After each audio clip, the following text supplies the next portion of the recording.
Hare Krishna and good morning all of you. Students, in the previous class I started the 19th chapter of English grammar, homophones. Okay, and in that class what we learnt? We learnt about homophones. We also did some of the exercises related to homophones. हमने कुछ homophones से related exercise करी थी जिससे हमने कई सारे homophone words के बारे में जाना था.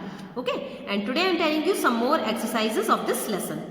So the next exercise on page number 59. Given below are 5 pairs of homophones. Find out the difference in meaning between the words of each pair and make sentences with them.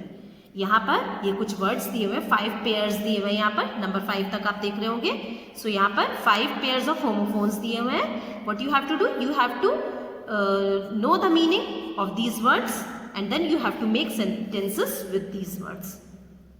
ठीक है, सबसे पहले pair देखेंगे हम. देख रहे होंगे आप ये वुड दोनों का प्रोनाउंसिएशन सेम है. ठीक है, सो ये होमोफोन्स हुए. इस वुड से भी हमको सेंटेंस बनाना है, इस वुड से भी हमको सेंटेंस बनाना है. ठीक है, सो ये देखिए स्टूडेंट यहाँ पर आंसर शीट में WULD वुड से हम क्या बना, I would like to introduce my parents. इसका मीनिंग हुआ मैं अपने पेरेंट्स को इंट्रोड्यूस करना चाहूंगा. ठीक है, अब यहाँ पर ये सेंटेंस है. आप अपने मन से वुड से कोई भी सेंटेंस सोच सकते हैं. दूसरा आप सोचेंगे तो आपका ब्रेन और भी शार्प होगा. अगर हम किसी भी चीज़ की चीटिंग नहीं करते हैं इसका मतलब है कि हमारा ब्रेन बहुत अच्छे से काम करता है. ठीक है, तो आप अगर ये सेंटेंस को अगर आप अपने मन से दूसरा कुछ और सोच के लिखेंगे तो वो चीज़ बहुत अच्छी होगी. ठीक है, नेक्स्ट सेंटेंस है वर्ड है वुड मीन्स होता है लकड़ी. इससे हम क्या बनेंगे, a carpenter use woods to make furniture. Carpenter ने यूज किया लकड़ी का टू मेक फर्नीचर बनाने के लिए लकड़ी का यूज किया. यहाँ पर होगा to make furniture. A carpenter used wood to make furniture होगा यहाँ पर MAKE make. Okay, next group of words देखेंगे. अब मैं इसमें से ही आपको बता दे रही हूँ, बुक में यही दिए हुए से. राइट एंड राइट, इसका मीनिंग होता है लिखना और इसका मीनिंग होता है सही. I am trying to write an ऐसे, मैं ट्राई कर रहा हूँ एक ऐसे लिखने का. ओके, और राइट से क्या बनेगा, the boy sitting on my right side is the head of boy of the school. The boy sitting on my right side, on my right, sorry, the boy sitting on my right, जो boy मेरे right में बैठा हुआ है, is the head boy of the school. वो school का head boy है. ठीक है, उसके बाद है मेन एंड मेन. इस मेन का मीनिंग होता है जो लायन के जो नेक पर बालों का जो सर्कल होता है ना, ऐसे बालों बड़े बड़े बालों का ऐसा वो जो बना हुआ होता है, दैट इज कॉल्ड मेन. और इस मेन का मीनिंग होता है मुख्य. ठीक है, अब हम इसका सेंटेंस देखेंगे तो मेन ऑफ दिस हॉर्स में भी होता है इसी तरह से. Main of this horse is very beautiful. इस हॉर्स का मेन बहुत सुंदर है. और मेन से क्या हो जाएगा, grammar is the main part of the language. किसी भी लैंग्वेज का मेन पार्ट क्या होता है, ग्रामर होता है. ठीक है, फोर्थ है पेयर एंड पियर. इस पेयर का मीनिंग होता है जोड़ा और पियर मीन्स होता है एक फ्रूट होता है, नाशपाती इसको हिंदी में बोलते हैं. अब पेयर से सेंटेंस देखेंगे. Let us go to buy a new pair of socks. चलो चलते हैं खरीदने के लिए एक सॉक्स का न्यू पेयर. ठीक है, पियर मीन्स होता है the fruit contained a banana, an apple and a pear. Fruit में क्या क्या चीजें थी, एक बनाना था, an apple and a pear. और आप क्या जैसा पियर से sentence, pear is my favourite fruit, I like pear very much, there are so many pears in the market.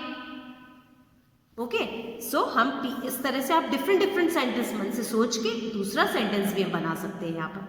ठीक है, उसके बाद caught and cot. Caught means होता है पकड़ा, कैच का पास्ट टेंस कॉट. और इस कॉट का मीन्स होता है खटिया. एक पहले सुतली से बुनी हुई ऐसे एक खटिया आती थी, उसका वो होता है कॉट, खटिया. ठीक है, कॉट इसका सेंटेंस देखेंगे. The cat caught the mouse in the corridor. Cat ने माउस को कॉरिडोर में पकड़ लिया. Okay, and cot she is sitting on the cot with her mother. वो कॉट पर बैठी है उसकी मम्मी के साथ में. ठीक है, तो इस तरह से अभी हमने स्टूडेंट्स जो आंसर शीट में देखा वो सेंटेंसेस आपको यहाँ पर लिखने हैं. आप अपने मन से भी सोचकर दूसरे सेंटेंसेस भी इन वर्ड्स से फॉर्म कर सकते हैं.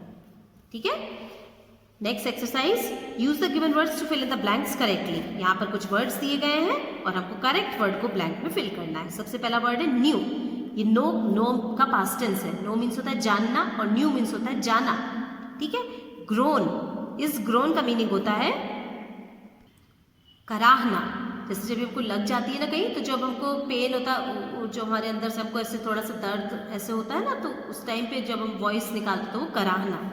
ग्रोन मीन्स ग्रो, ग्रो का ये थर्ड फॉर्म है। ग्रो मीन्स होता है बढ़ना, उगना, सो ग्रोन मीन्स उगा, ठीक है। फ्लोर, FLOUR, फ्लोर मीन्स होता है आटा, FLOUR, फ्लोर मीन्स आटा, ठीक है। फ्लावर, फ्लावर मीन्स होता है फूल। सीज, SEES, सीज, ये सीज एक सी का, ये सी मीन्स होता है देखना, और इस सिंपल प्रेजेंट टेंस का एक यहाँ पर फॉर्म लिख दिया है, वर्ब फॉर्म सीज, ठीक है। देखता, इसका मीनिंग हो जाएगा देखता, जो कि सिंगुलर नाउन के साथ में आएगी ये वर्ब, सिंगुलर नाउन या प्रोनाउन के साथ में, सिंपल प्रेजेंट टेंस में हमने पढ़ा था ये, ठीक है। उसके बाद ये सीज, ये समुद्र का प्लूरल फॉर्म है सीज, एंड न्यू मीन्स नया, ठीक है। अब हमें अब देखते हैं किस ब्लैंक पे कौन सा वर्ड फिल किया जाएगा। First sentence, she dash the way from her house to the school, so she knew the way from her house to the school, उसको पता था रास्ता उसके घर से स्कूल का, ठीक है। आप दूसरा वर्ड इसमें लिखेंगे ना यहाँ पर, सो वो उसका मीनिंग करेक्ट नहीं होगा, आप फिल करके देखिएगा यहाँ पर, ठीक है। जैसे मान लीजिए मैं यहाँ पर फिल कर दूँ शी, यहाँ पर हमने न्यू फिल करा, यहाँ पर मान लीजिए मैं ग्रोन फिल कर दूँ, सो उसका मीनिंग हो जाएगा she grown the way from her house to the school, वो करा रही थी रास्ता उसके हाउस से घर का, स्कूल का, उसके घर से स्कूल का रास्ता। सही लग रहा है क्या? ये कितना गलत है ये सेंटेंस, ठीक है। तो आपको क्या करना है, जो वर्ड का मीनिंग सही आ रहा है उस सेंटेंस में वो वर्ड आपको लिखना है, ठीक है। Second sentence, the puppies have dash into strong dogs, puppies have grown into strong dogs, puppy बढ़ के स्ट्रॉन्ग डॉग्स बन चुके हैं, ठीक है। ग्रोन मीन्स बढ़ चुके हैं, बढ़ना। उसके बाद the wounded man let out a grown, wounded man, wound means होता है घाव, wounded man let out a grown, wounded man को एक ऐसे दर्द से करा रहा था, ठीक है। Fourth sentence, Li Chen travelled across 5 dash to find the magic diamond, Li Chen ने ट्रैवल किया अक्रॉस 5 सीज, 5 समुद्रों को उसने पार किया, to find the magic diamond, को फाइंड करने के लिए उसने किसको पार किया, 5 समुद्रों को पार करेगा ना वो, ठीक है। यहाँ पर क्या होगा, सीज। आप और भी कुछ वर्ड फिल करके देखिए, ये करेक्ट है कि रॉन्ग है, ठीक है। यहाँ पर करेक्ट वर्ड होगा SES, sees, okay.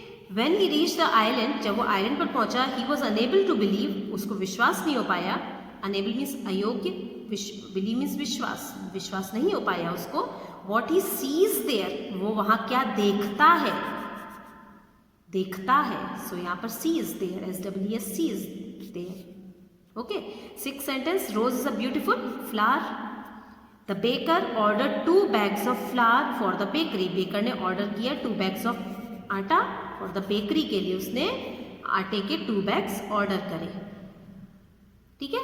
I have a brand dash bicycle, I have a brand new bicycle, यहाँ पर न्यू वर्ड आ जाएगा। तो आपको समझ में आया स्टूडेंट कि हमको ये वाली एक्सरसाइज कैसे करनी है, हमको यहाँ पर करेक्ट वर्ड को फिल करना है कि जो करेक्ट आ रहा हो, जिसका मीनिंग प्रॉपर निकले जिस वर्ड का, ठीक है। तो आज हमने इसकी रेस्ट एक्सरसाइजेस भी इस लेसन की कर ली, D and E exercises. Both these 2 exercises also you have to do in your English book, in this book, okay। आपको यहीं पर इनको सॉल्व करना है, एंड ये वाली एक्सरसाइज में सेंटेंसेस आप हो सके तो खुद से सोच के बनाइएगा, आंसर शीट से डिफरेंट सेंटेंसेस बनाइएगा, okay। So do the work and submit me on time. That's all for today. Thank you all of you and take care.